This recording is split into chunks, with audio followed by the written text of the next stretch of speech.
On today's show, actor John Ralston joins us in studio.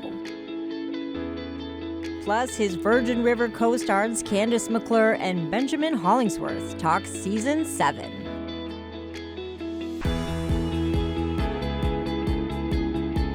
From your hometown local station, this is Good Day from the Bay with Vicki, Hogarth, and Jonathan Brittain.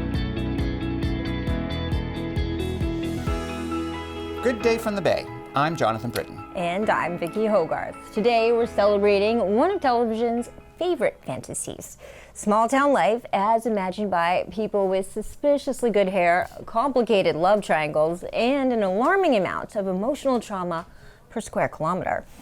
That's right. Today is our unofficial Virgin River Appreciation episode. Because apparently the public cannot get enough of picturesque communities where everyone knows your business and half the town has survived at least one near-death experience. Why do I find that somehow relatable? And joining us today is someone who knows that world very well.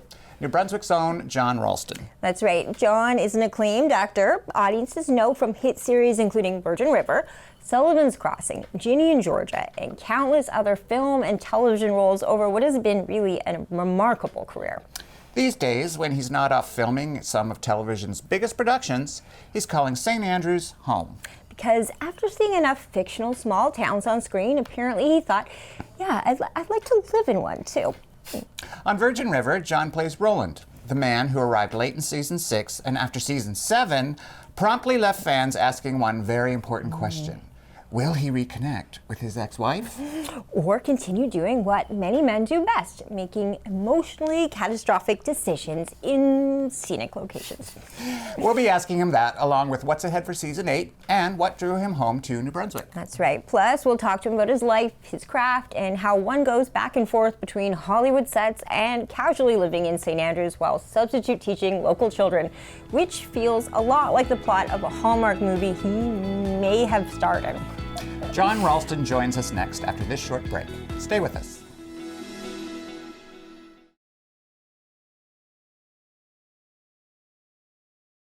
Welcome back to Good Day from the Bay. Joining us today is New Brunswick's own John Ralston, an acclaimed actor audiences know from hit series including Virgin River, Sullivan's Crossing, and countless film and television roles over a career that spans decades. These days, when he's not on set in some of television's biggest productions, he is calling St. Andrews home. Thank you so much, John, for coming in and sitting down with us today. It's really my pleasure. I would say it's a star in our midst, but you are in our midst all the time because we live in the same town, and I think I still have to pinch myself when I see you at the grocery store. Well, I mean, I pinch myself too because it's been years and years since I've spent, time here. My grandfather's from St. Stephen here. He worked for the CPR, in the 1920s, built a little place here. So it's been in my father's, family, and then when Dad met Mom after the war, and St. Andrews was an integral part of our sort of growing up. I was I was the only sibling that was born. I was born actually in the Miramichi, and Dad, the other kids, three other brothers, sisters and brother were born in Nova Scotia. So by that, when I came along, it was in New Brunswick, and then Miramichi down to Fredericton, and sort of back to St. Andrews. Wow. I mean, I guess it goes without saying, though, how does someone from New Brunswick get involved in film and television? Was it something that came to you naturally? People ask that, and you always want to say, oh, there was a direct route, but it was not a direct route. There's a bit of luck, there's a bit of serendipity, there's a bit of meeting the right people. But I guess my journey started at University of New Brunswick. I became a teacher. And from there ended up in Cape Breton. I was on teaching in a really wonderful teacher training program on a Mi'kmaq community outside of Sydney, Cape Breton. And from there met musicians, and I was always interested in music. And then one thing led to another, and St. Francis Xavier University had a new music program in jazz studies And there was an odd connection with a professor at University of Brunswick, his son, who was a guitar player, Geordie Haley, wonderful musician. And I remember reading about him saying, and they mentioned this music program in Antigonish and St. Francis Xavier. Anyway, long story short, I looked into it. Through a series of really bizarre circumstances, got into that program. I was not very good, but while I was there, Antigonish has a really interesting history with university/community theater. And there's a really wonderful theater called the Bauer Theater in Antigonish. And I tagged along to an audition one day with some of the musicians who were going up and some of the singers who were going to audition for Godspell. And through a series of bizarre circumstances, yet again, I got a part in that. And while I did that, I just discovered this kind of love. I'd never really been on stage, and it seemed like a fit, for want of a better word or term. So that was I spent 2 years there, and I did Godspell. I did a musical called The Boyfriend, and then I did a Shakespeare, and that's where it kind of really it was challenging. It was exhilarating. And there was a director who happened to see me there who was developing his own work, but he had a company in Newfoundland and invited me to come and join the company in Newfoundland, and I spent a number of years there. Yeah, so it was not planned, to answer your question. It was not planned. I just found myself meeting people, and that, kind of that's what life is about. It's about a series of circumstances is going up and down, and if you're lucky enough, you get presented with an opportunity and you kind of just go for it. I think a lot of people who are watching right now, if they happen to be from our town, also know you as a substitute teacher in our community, which it just blows my mind that you find time to do this too. Blows my mind because our young volunteers that come help out at the TV station, they are convinced. I think sometimes you bring a character to class with you. This is what I have heard. So you've made these two worlds merge. Oh yeah, but when in the early days. I finally ended up, after doing work in, Newfoundland, Nova Scotia, I toured a lot with theater for young audiences, was all over North America, Hawaii. I ended up in Toronto, and I would often go there because I came to it relatively late. So I didn't go to a theater school. I wasn't really trained. So I would search out classes and work with people. And so I kind of made Toronto, I kind of would go there, I'd go off and do theater in other parts of the country. But while I was there, I would study with certain teachers, and then I realized I had this teaching degree, and every artist knows you have to make money. So I thought, well, I've got a teaching degree, why not use it? So I became a supply teacher in Toronto. So about 10 years. Off and on. I was in most high schools in sort of downtown west end of Toronto, and that's really how I survived, and it was great for me. While also being on Degrassi, though. This is on your IMDb. It's the funny part. I know, it's true. So it was kind of a part of me. One of my really good dear friends is a teacher, and in a way, it was a great outlet because I found it really stimulating. I liked being around, teenagers. I was, as a supply teacher, as people know, you're in for a multitude of different subjects. So you're sort of reading up on history. You're doing a bit of math, doing a bit of this, and I don't know. I just always liked it. I left it when I got into film and TV. There wasn't sort of time for it. And it just didn't work out with your lifestyle then and how you auditioned for film and TV. It was a bit different from theater. So I left it, and then when I found myself back here, it had been like 30 years since I was in a classroom. And, I spent last winter here, and I found I had some free time, talked to some people who were doing a bit of work in the school system, and, they needed supply teachers, and I thought, well, why not? So I went through the whole interview process, and I think just before Christmas, I get on the list. So I basically go, I'm sort of high school. That's sort of my thing, and middle school, high school, and then I would go to. I've been, St. George, St. Stephen's, St. Andrews, basically. I told the kids, I said, this is like Oprah's masterclass level. I said, I don't know if you know how lucky you are. But I mean, it's interesting because I don't say anything when I'm meeting people for the first time. I'm meeting the administrators, the principals, the vice principals. But usually at some point, I found early on, I would get a look. Because there's also a show that I do, that I have done in the past called Ginny and Georgia. And I underestimated how popular that show is. It's very popular, yeah. So, people would look, but it truly is a bizarre thing. When someone appears from a TV show and they're actually in your classroom. And also for for other teachers, because there was yet another show that I did years and years ago, but it was a great family channel show called Life with Derek. Mm-hmm. So initially it was teachers that came out to me and go, my children, I would watch this show and you're not. And I go, yeah, actually I am. So the George Venturi, the dad from Life with Derek. What I love is that your real life is a lot, right now when you're Sullivan's Crossing and Virgin River playing these shows about small town life and how beautiful it is. Yeah. Here you are living it. Here you are passing in front of my hairdresser's window where she freaks out, Jen is going to die that I'm saying this on television. It's John Ralston.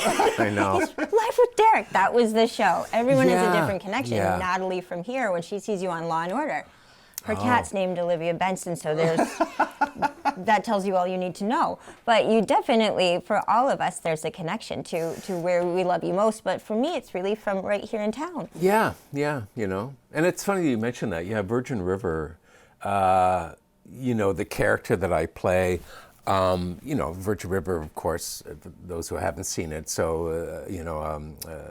a woman wants to escape the big city life in Los Angeles and ends up in Northern California in a small town, wants to be a sort of a midwife, nurse practitioner, and then meets someone at the local bar. The mayor, Hope McClure, is my character crosses paths with, and this season 7, which I'm is on now, sort of looks at that relationship. They were married as teenagers, and she hasn't seen this man in 40-some years.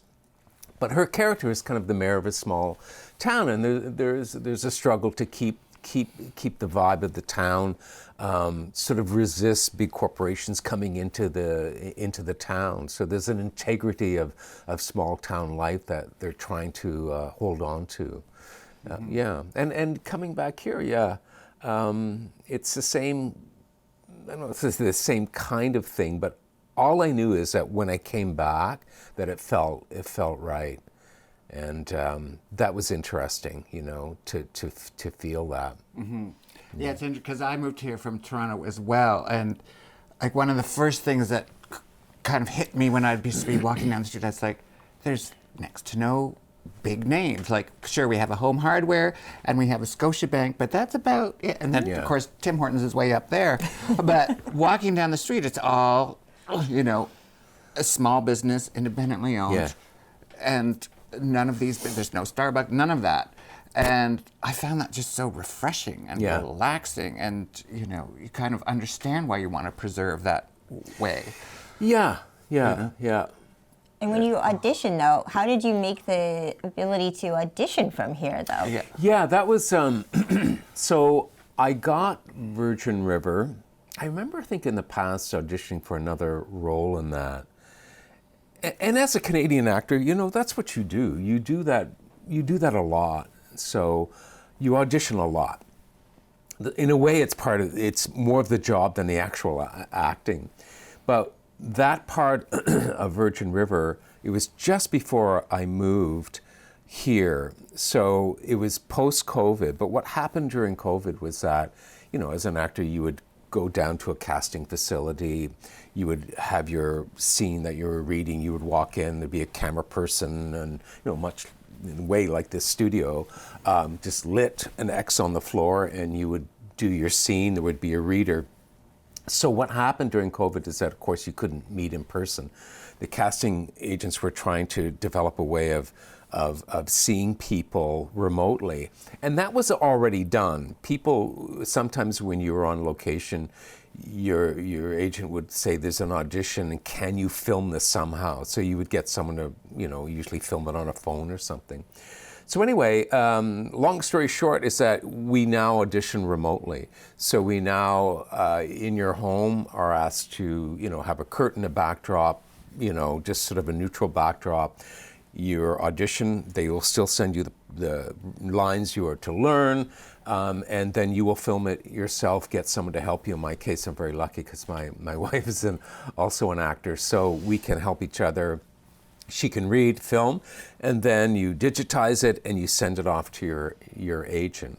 So that's kind of how, and after COVID, it kind of never went back to, it's done sometimes, maybe further along in the casting process, but by and large, you can get cast from that tape that you're sending in. You may have to do it a few times, but that's kind of how it's done now.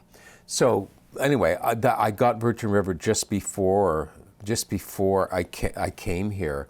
But since I've been here, I'm getting parts like from here, but it can be done. And that was the thing that sealed the deal. I realized I don't have to be in the city. Mm-hmm. Usually it's Toronto, Vancouver, Montreal to a lesser extent. And you can do it from elsewhere, which is what I think the whole world is sort of learning, that it can be done. Mm-hmm. Sullivan's Crossing, however, is filmed in Nova Scotia. You've got Virgin River on the West Coast in BC. I know. How do you manage your schedule? Well, I mean, it's certainly doable. The television shows like Sullivan's Crossing and Virgin River can do 2 episodes at once. It's usually how it's done with television. It's called block shooting. So you would take 2 episodes and you would go through and say use a location, and so we'll film all the scenes in, for example, in Virgin River and Jack's bar with, that bar, we can do all the scenes there. We can do all the scenes that take place in Doc's, in the, where he's got his business set up, the clinic. And then, so if your character is in that location, you can theoretically film it in a very short while. So it's like I'm not needed for the whole, and Virgin River to be a good 3 weeks to do, I think, 2 episodes. So I can do it. I can theoretically get my stuff done fairly quickly, and then I can come back, which is what I did last year. Mm-hmm. I would go out, I would film my stuff, and then come back here. And there was a nice, happy coincidence last year when I was just finishing Virgin River, and Murdoch Mysteries asked if I would do an episode. And I finished on one day, was able to go to Toronto, shave, and because you can't really fool around with your look during those 4 or 5 months of filming. And you and I are fascinated with those kind of questions, the preparation for I know. And it's, and it's just, again, a coincidence with Sullivan's Crossing because it's the show is based on the novels of Robin Carr. So Robin Carr wrote the Virgin River series and also the Sullivan Crossing series. So it was just a coincidence. I had literally just come here to St. Andrews, and they phoned and said, could you get here by, and they said, can we fly you? And said, I don't think you can actually do that. They said, we'll have to fly you from St. John to Montreal, then Montreal back to, I said, you know what, let's just drive and So believe me, it'll be a lot easier. So we drove. And two wonderful casts, that's you get on a series and it's really refreshing. We were talking about theater before, how it's a real, I used to do that. I did that for about 10 or 15 years before I switched to TV and film, and it's a kind of an instant family. And Virgin River's been running for we're going into the 8th season. It's the longest Netflix now. Season 8 makes it the longest scripted Netflix show, which is, a huge accomplishment, but also for an actor, it gives people the opportunity to play a character a long time. And those guys have been doing that, Hope and Doc and, I think, Jack and Mel, from day one. I think it was 2019. They filmed very quickly. So when I arrived on that, I arrived at the tail end of season 6. We're now it's been greenlit for season 8, and just got the first couple of scripts, so it's gearing up to happen very soon. So, and you left on a cliffhanger with yes. Roland is going to be causing some interesting things, it seems like, in season 8. We've got to tell the Virgin River fans will be mad at us if we didn't at least ask what you're up to. I know. What can you tell us? And what's funny is that, I remember talking to some of the cast members, said, do you know what's going on? And not everyone does know. You get scripts ahead of time, but not that far ahead. So it's always a bit of a nail biter with even cast members as to what's happening. So when I was brought on, I just knew I was Hope McCrae's ex-husband. They were married very, very young. I think she was 18 or 19. And Roland is referred to often as the devil incarnate. So we know that something big went down, but we find out that, Hope up and left one day from the marriage, never to return. So, so it's in season 7, it's sort of led up to Founders Day, which is the reenactment of the founding of Virgin River. They lose their location, and the committee is saying, well, why not? I'm offering my ranch, which is the perfect site, which Hope does not want any part of this man. But through the season, we know that there's something big has gone down between the two of them, between that marriage, and it ends up being about Hope's father and McCrae Timber and Hope's association with that company, thinking that she would take it over. It ends up going to me, and the whole thing folds.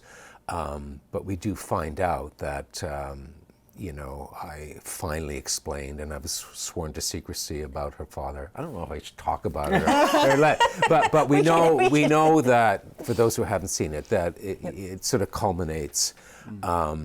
And she's kept his ashes reluctantly all these years, and so she's looking for some sort of closure. And I say, what really happened?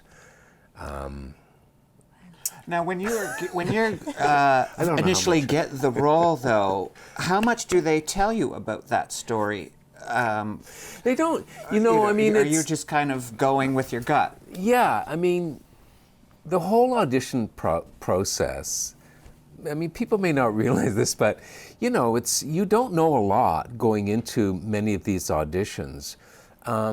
Casting has a project. People don't want their project out there sometimes, and certainly for certain shows, it's very, very secretive. And some of them, like even Virgin River, you sign an agreement that you're not going to talk about what's happening. I can talk about season 7 because it's on. Yeah.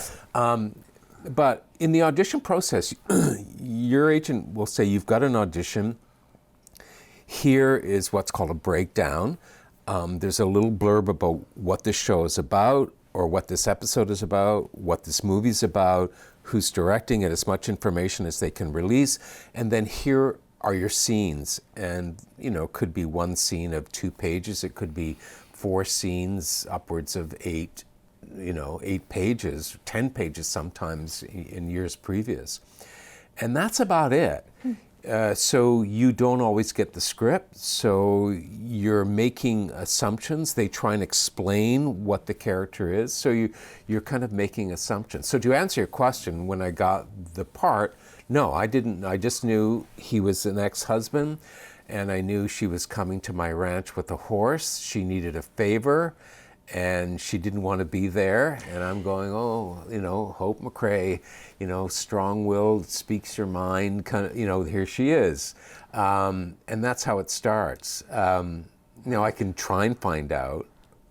So you'll get the next episode and go, oh, what's going on here now? But sometimes they don't, and I can understand they don't want you to know because they want it to sort of be a surprise, because sometimes you may be acting knowing what's going to happen. Right. It may influence your acting in the previous episode, Okay. So how do you approach it? I always find these questions interesting too. About it helps that you have the talented and lovely Karen Waddell as your wife, another actress who could practice with you lines and help you think about a character. But what is your approach to seeing a character on a page and then bringing it to life, especially if they're complex and maybe not someone you get along with? Yeah, I mean, And when you don't have a lot of information to go off. But when you get the part, then you get people reaching out to you. So sometimes, the first people, oddly enough, are the costume department. Okay. So they're saying, what are you thinking? And some of the shows are very collaborative. And then you say, well, what information do you have about the character, this and that? And then you arrive there. Like when I arrived in Vancouver, I met the costume department, great department, and then so they often know a lot more about the character because they're trying to dress the character certain episodes ahead. Okay. So they go, well, smart. Yeah, I know. So yeah, you make friends with the costume department because they know what's going on. That's an insider too. Yeah, and so you'll talk to the director. There'll usually be one director for 2 episodes, and then a new director for the next 2 episodes. So one director's directing, the other one's prepping for the next one. So, and then you'll go off to the writers will be on set sometimes on this show because it's a really well-run show. The writers will be around, and so you talk and they talk to you, and then you sort of get more and more information. And so what's your approach? The approach is, you were hired because of the person that's standing there. So there's a certain life force that, I don't want to get too esoterical, but you are the canvas, and so that's how I look at it. And so what you're doing with a character is applying different strokes to that canvas, opening up different parts of your life that are the same as this person's life. Doing the investigation of relationships and knowing what you know about the character. Someone from your past comes back into your life. So you're always trying to grab instances from your own life and expanding those and that will help inform the character that you have. But basically, you are the character. So, especially in TV and film, it's not like you become another person. You're just, and what I look at it, you're just opening up different aspects of yourself to help embody this character. And I often tell this to younger actors because it's a hard gig. It's a hard life. The level of rejection that you get is really quite astounding, sometimes on a weekly basis. You audition a lot and you never quite know why you didn't get it. But what I tell younger actors is that the very fact that you've been invited to audition, you don't have to prove I can act. You know what I mean? Mm-hmm. They just want to see if this person fits. If the acting is good, but the casting agent would not invite you in if they didn't believe that you could get the part. So hence, you can get rid of a lot of stress off yourself and a lot of self-judgment if you just let that one go. I don't have to prove anything. I just have to prove to them that I'm the possibility. Someone explained it in a really neat way. They said, what they're trying to do, the show has a palette, and this palette has greens and blues and reds. And when you come into the room, they're just trying to fit, are you a blue or green or red? Will you fit in here? It's not like, oh, this person, because the best person, it could be a magnificent audition, but you're just not right for this particular. You may be a parent, the child may be of a certain look. They're trying to pair people together. And a good casting agent, I mean, I really take my hat off to really fine casting agents that are able to say, you know, I think this one. You know, I have a story about, there was a series that I did called Living in Your Car, and it was when HBO Canada was just first starting to stream. It was about 2009, 2010. I loved that series. And I was the lead of the series, and David Steinberg, who's huge in, you know, the comedy world, he's Canadian, he's from Winnipeg, huge career, loved this script and wanted to be a part of it, to produce it. And they were casting my daughter. And I remember him saying, I think his wife, Robin, is a casting agent. Anyway, they said, we have someone lots of experience, perfectly capable, would fit. He goes, but there's just, I think we want to keep looking. And the young actor that they cast was a high school student from outside of Toronto, never been on a film set, had done plays or musicals. And they cast her, and she was the most endearing, real person. And now I could take her under my wing and show her just the aspects of filmmaking, hitting your marks, lines, where to look, because it's a technical process on one level. And so I could do that part, but when I saw that, then I thought, wow, that's good casting. Because she was not the typical actress that you would think of, and she fit perfectly, and she was just such a breath of fresh air. Yeah, it's really interesting. So I've never done casting for TV or film, but I have done it for theater productions. Oh yeah, and it is amazing. Like, you can have someone come up and give this, sing a great song or whatever, and like, they're fantastic, but where would we put that? Like, they're just not fitting, or you know, these two people would be great together. Where, you know, this guy might sing better, but you know, it's just the chemistry's not there. It's just something, and you just see that in auditions. Yeah, you know? It's a puzzle. They're trying, and they're working very hard to do it. You know, so so I think it's a good lesson, and I have to remind myself of that too. It's not a judgment of my acting ability. It's just that you're not right for it. But that's a hard one after. Yeah, I mean, it's a very simple thing to say, but yes, you know. You do that 10 times and you haven't, you haven't got a, you know. What would your advice be to those young actors? And I'm going to say, let's say from New Brunswick, someone not in a center where it happens, isn't as easily accessible, but is involved in theater and is looking to make that next step. I always thought, I mean, you know, people today, it's just a different thing today, and I know there are schools in Toronto that you can go just for film and TV, and you know, that's that's a path. I think there's some of them are very good, apparently. My route happened to be through theater, and but I always, those experiences of being on stage and looking at a script and trying to break down a scene and develop a character, and just going out on stage in different situations. I can remember doing plays in Newfoundland and St. John's where it just wasn't quite ready. You were opening, and then I met local actors who were just so good. Because their tradition is often improv, and they do political satire, and they're used to going out and just walking a line. And I was like, I got to be prepared. And it was a good breath of fresh air to be around them, because I can distinctly remember saying one performance, like, I don't think I know my lines. And for any actor, that is just so terrifying to be standing in the wings and not quite have a handle.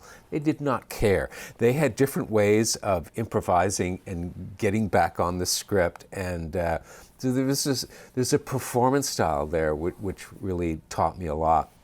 Anyway, theater develops muscles, but I'm a believer that if you can get on stage just anywhere, do any kind of acting, whether it's at school, after university, if you do, then it's a process of finding people to work with, maybe getting to Halifax where there's a bit more opportunity, maybe, or I know there's theater in St. John, And then it's, do you want to study further? Do you want to go to Toronto, Vancouver? Because there's certainly a lot of different avenues where you can continue your study of theater if you want, or go into film and television. I mean, my journey was, I met mentors along the way that gave me advice about, if you want to do film and TV, it's a good time to do the switch over before I, get too old or it's a young person's game in many ways.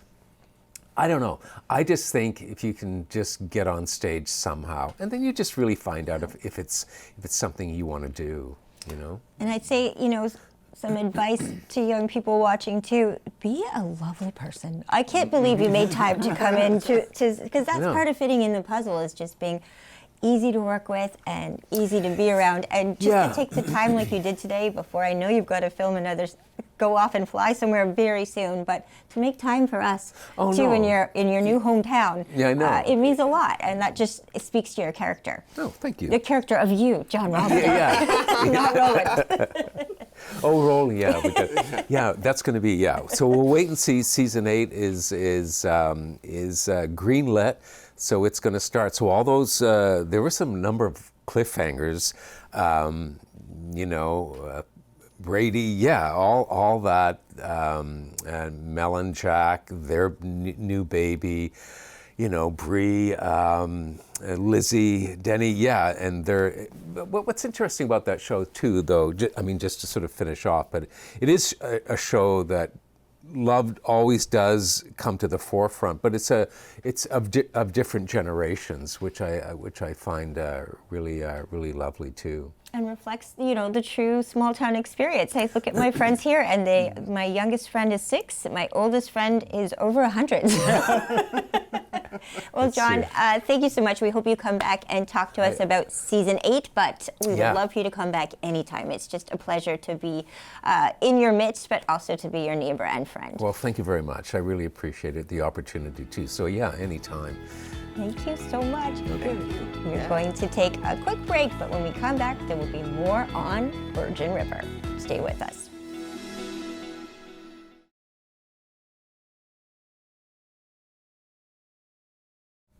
Welcome back to Good Day from the Bay. Today's episode has essentially become a love letter to small town drama, emotional chaos, and people making deeply questionable romantic decisions in extremely beautiful settings. In other words, Virgin River. We also caught up with Kandyse McClure, who plays fan favorite firefighter Kaya. And Benjamin Hollingsworth, who plays Brady, television's favorite bad boy with a chiseled jawline and a redemption arc. We're going to bring you both of those interviews in full here on Good Day from the Bay. But first, here's a sneak peek of our conversation with Kandyse McClure, the woman behind Kaya. We have one of your stars, John Ralston, a.k.a. Roland, in our neighborhood. So Virgin River, I got to tell you, is the biggest deal out here. I know it's the biggest deal everywhere, though. It's so amazing to me, the power of this show, that it is. I think people are just ready for it, I think people are just ready for a show that centers care, relationships, models, really healthy interpersonal relationships, friendships, community involvement. And yes, we don't always get along. There's always a bit of drama. There's always some tension, something we got to work out, But we do work it out, and we work it out together. The people involve themselves in each other's lives and check on each other and follow up. I think that's the thing that we're all craving, is just getting back to community care. And Virgin River really does that. Can you believe, though, when Virgin River is becoming the longest running Netflix show. You're passing Grace and Frankie now that you're going to have season 8, which I know everyone's excited about. You will be the longest running Netflix show. What does it say about where we are in the world right now that a show about small town life is this biggest show on these streaming platforms? That humans want to be around other humans, that actually it's just the most basic need. And when the world feels topsy-turvy and we're unsure about things and we can't see the road ahead of us, that we default to being with one another. And here is this example of it that people welcome into their living rooms. And really, even though we just connect on social media, hopefully we'll connect with the fans in real life one of these days. I hope this convention idea takes off. I really want to be able to meet people. Because that's when you really get the sense of the impact that the work that you're doing has on people's lives. But people invite us into their living rooms. They do feel like they know us. We are their girlfriends and, their neighbors. And I get it in Costco all the time. They're like, do I know you? Did you used to go to high school with my... And I was like, no. I'm just around when you're eating dinner or folding the washing or like... having that quiet glass of wine at the end of the day or a cup of tea, that peaceful moment. And I love that people also describe that they watch it with people. I think that's also part of it. The ladies love posting, making fun of their husbands because they'll be sitting and the husbands will be standing and they're just like, oh, your stupid show. I don't know why you watch this. Oh, sorry, what's Brady doing? What was it like for you, though, to join a show that was already a phenomenon? You weren't part of season 1, so in a way, I think that's kind of not a blessing because you came to it when it was already this phenomenon worldwide. Was it intimidating for you to enter a set that had already made this impact? And how did they embrace you? Yes, there's always, of course, that's just a natural human kind of feeling. I was like, oh, okay. My response to situations like that is just to prepare, just be overly prepared. So it was great. I walked onto set. I knew my work. I had done a lot of physical movement, a lot of research around her occupation. I had watched the show. And when I watched the show, you watch it for tone and for pacing, and you kind of go, oh, okay, this is why people are watching this. Like, these are the beats. And what I love about the show is that it really has like breath in it. There are times where it's more fast paced, but there are also moments where it just lets things sit. So it's like merging onto traffic, right? You got to kind of speed up and then find your way in. But everybody was so lovely. And I think the distinguishing feature of successful shows like this, and I've experienced it a couple of other times, is that the show is first. Everybody is there to make the show. The story is the main character. We are all in service of it in our own ways and in our own lanes, but we're all working towards a common goal, and that North Star keeps things very clear about where priorities are. And so as soon as I recognized that, I was like, oh, okay, I get it. The driver of this show is the show. The tone of the show, the pace of the show, the storyline, we talk about it. There's all this, this is a group of actors that try things out and talk to each other about, what do you think? And can we try this? And, let's work this a little bit, call each other up. We have read throughs. And I was like, oh, okay, I understand this. This is a set that I understand. And that's just really where it began. Of course, I did have a friendly face. I'd known Colin previously, so he was a friendly and welcoming face, but everybody was just like, hey, it's really good to see you. You must be playing Kaya. Welcome. And I was like, oh, thanks.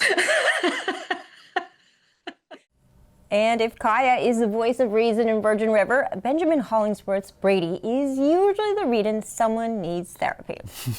Here's a preview of our conversation with the man behind the beautifully complicated chaos himself. Benjamin, you won't believe this. The last time I spoke with you about Virgin River was 2022.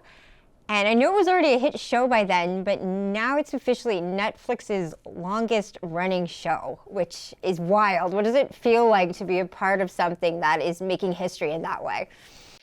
It's surreal. Someone told me the other day that there's 4,000 original Netflix live, pieces of movies and TV on Netflix, and that there's 2,000 series.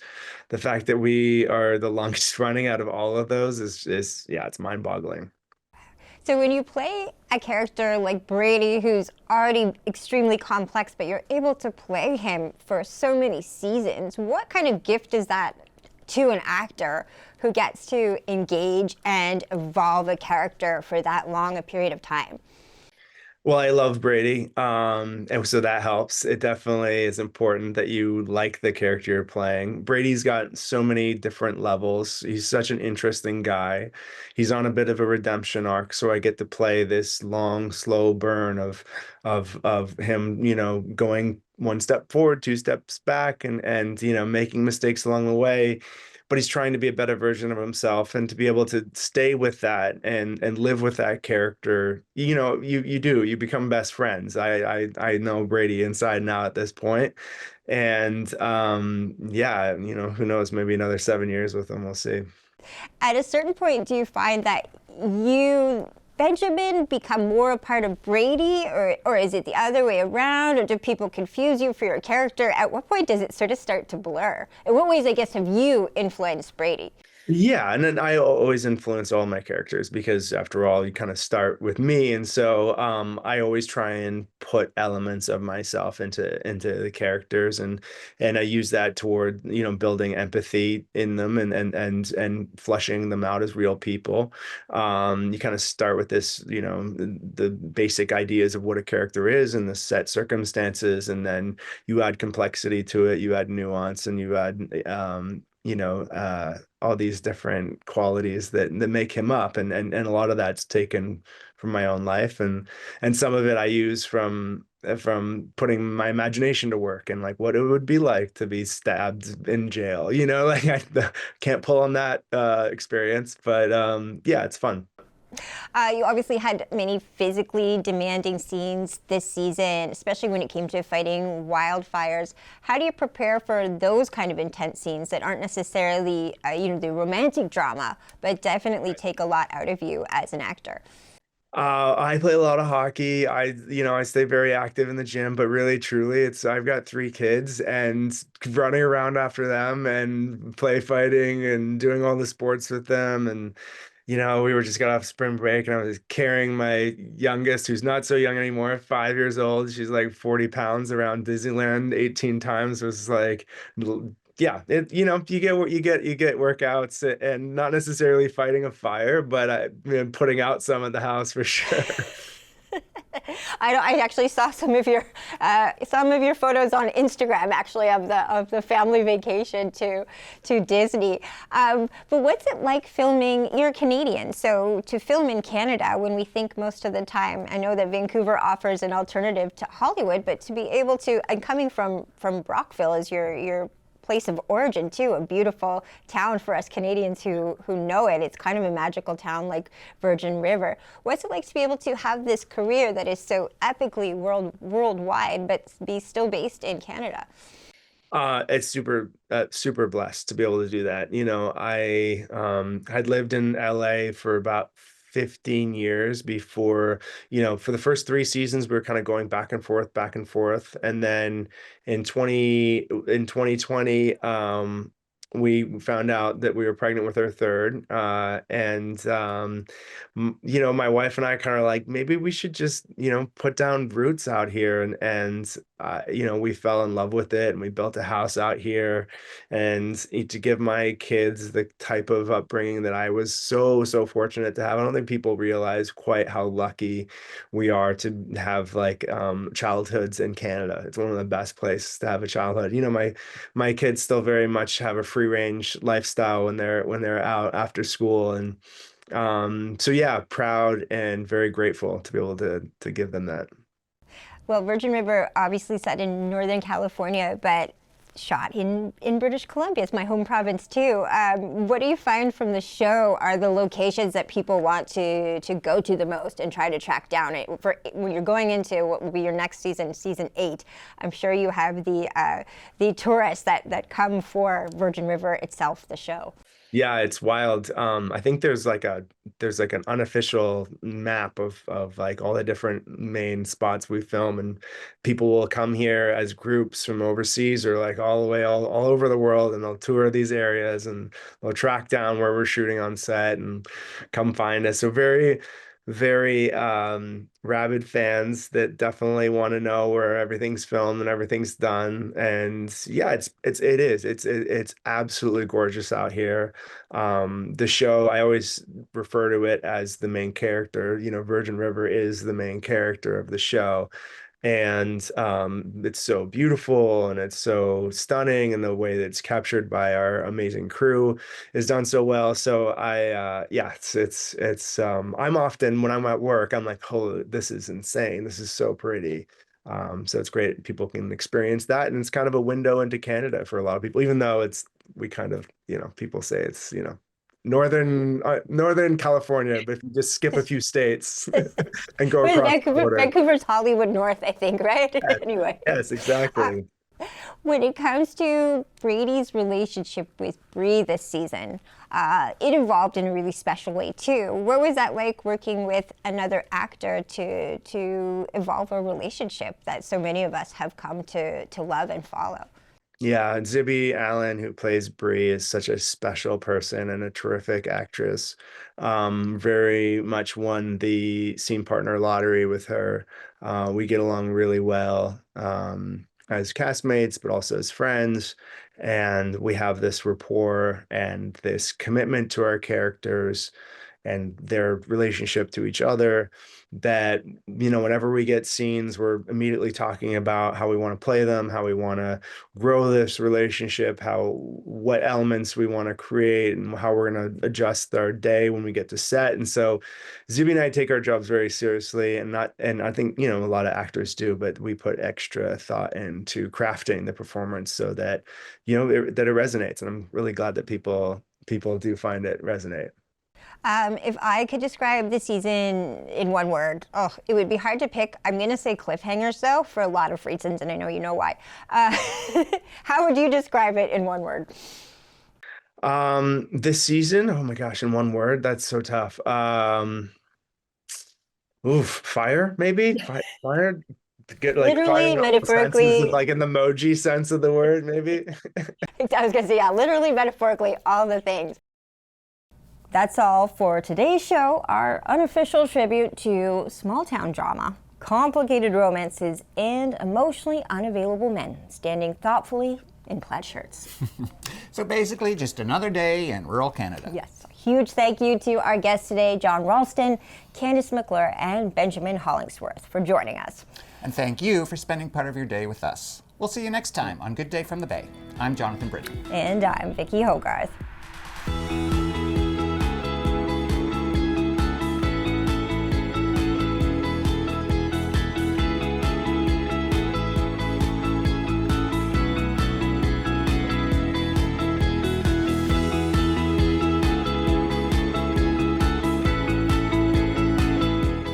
Good Day from the Bay is produced through the facilities of CHCO Television with support from people in our region.